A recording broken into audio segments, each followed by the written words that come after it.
네, 원내대표 말씀도 있었습니다만 어제 환경노동위 법안 소위에서 노조법 2조 3조 개정안이 처리되었습니다.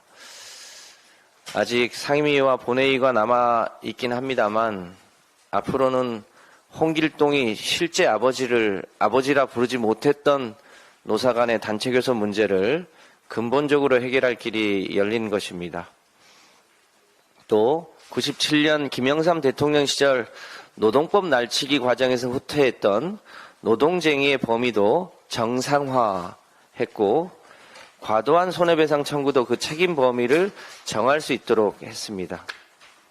민주당은 합법 노조활동보장법 혹은 노란봉투법으로 불렸던 이 법이 실질적으로 노동약자를 보호하는 일명 홍길동 법이 될 수 있도록 최선을 다하겠습니다. 이 노조법이 개정되더라도 우리 사회는 여전히 간접 노동 과정에서 과도하게 중간 착취를 당하는 문제가 남아 있습니다. 2017년 사망한 구의역 김군에게 원청인 서울메트로가 지급한 인건비는 240만 원이었습니다만 용역회사로부터 받은 월급은 144만 원이었습니다. 2018년 서부발전소에서 사망한 고 김영균 씨가 원청으로부터 지급받은 노무비는 522만 원이었습니다만 용역회사 월급 명세서에 찍힌 실지급액은 212만 원에 불과했습니다.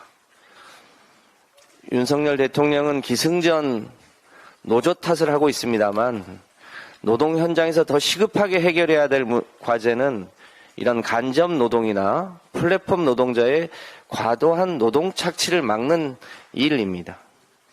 민주당은 홍길동법 개정뿐 아니라 간접 고용 노동자를 보호하기 위한 근로기준법과 파견법 개정 등을 통해서 간접 고용 노동자도 노동의 대가가 중간에 착취당하지 않고 온전하게 그 노동의 대가를 받을 수 있도록 최선을 다하겠습니다.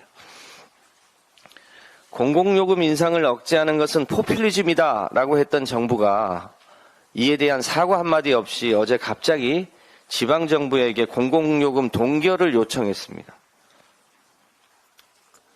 이 요청에 응해서 서울시가 대중교통요금 인상 시기를 하반기로 늦추겠다고 했습니다만 근본적인 대책은 없었습니다. 폭탄 돌리기에 불과합니다. 정부가 공공요금 인상 문제를 책임 있게 대응하려면 노인 무임승차 등에 대한 정부 지원을 약속해야 할 것입니다. 책임은 지지 않고 말만 하는 정부를 국민들은 더 이상 신뢰하지 않습니다. 더 황당한 것은 전날 은행들의 성과급 파티를 지적하면서 내놓은 대안이 경쟁 강화였습니다.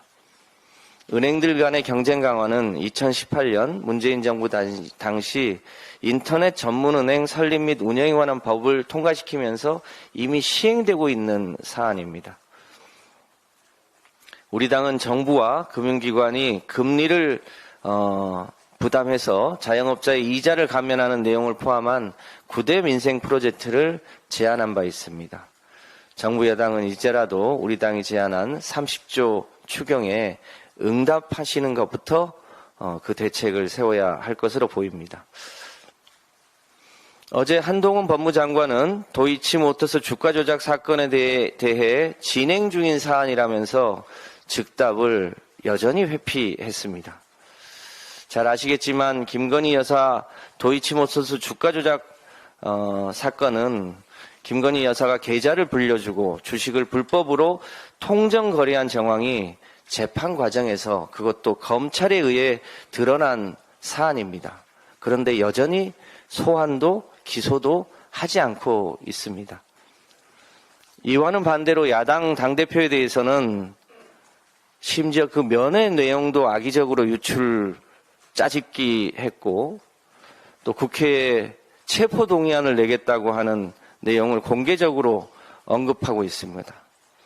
참으로 불공정한 일이라 하지 않을 수 없습니다.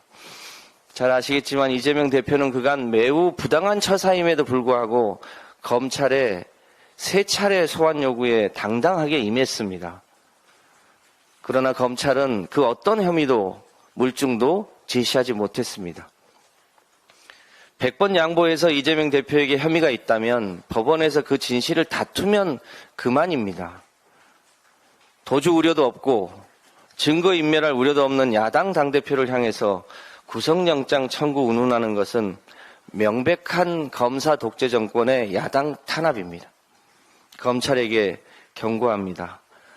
야당을 탄압하더라도 곽상도의 무죄 후폭풍과 김건희 주가 조작 의혹 사건 등이 가려지지 않습니다. 검찰은 국민이 납득할 수 없는 야당 탄압을 즉각 멈추시기 바랍니다. 이상입니다. 네,